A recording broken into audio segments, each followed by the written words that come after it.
Alright, so let's look at example number 3. So if we are now given a quadratic expression where the coefficient is greater than 1, in this case is 3.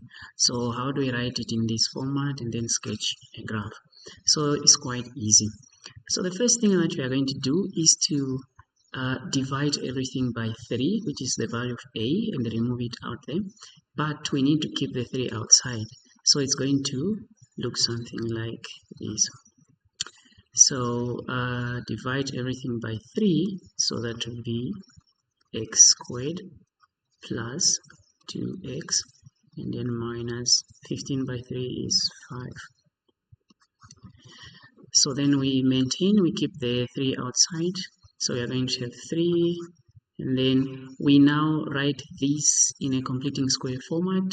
If you remember the previous 2 examples, it's quite easy.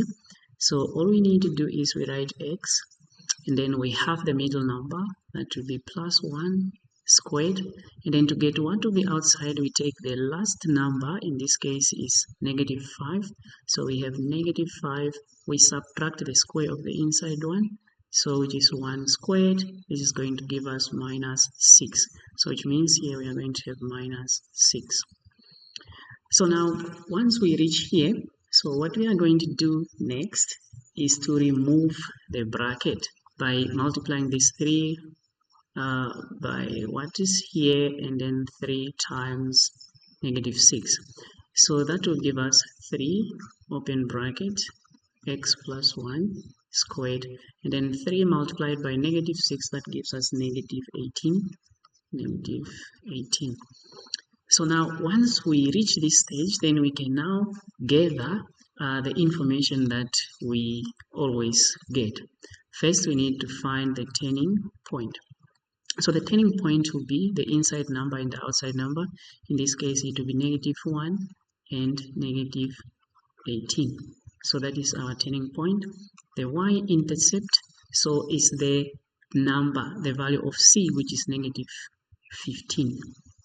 Negative 15 this case. So then the next one is for us to find the two values of x. Now this one we cannot factorize it, we actually have to use maybe completing square methods or using the formula.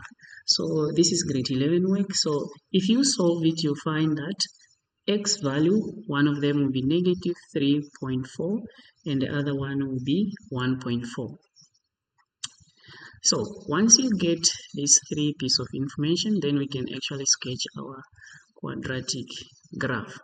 So if I draw this here, so our graph is going to be, we need to start by plugging the information in.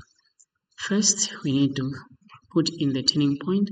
So the turning point will be negative 1. If we say negative 1 is there, negative 18 probably will be there. It's just a sketch.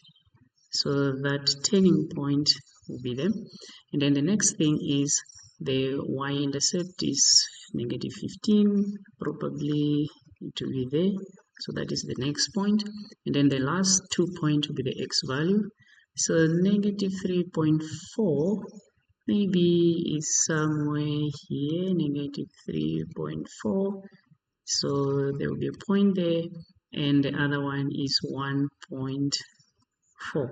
So 1.4 will be there. So you can see that our graph is going to go through those points, and it's going to look something like that. So that is how you actually sketch this type of graph if you are given such a question in exam.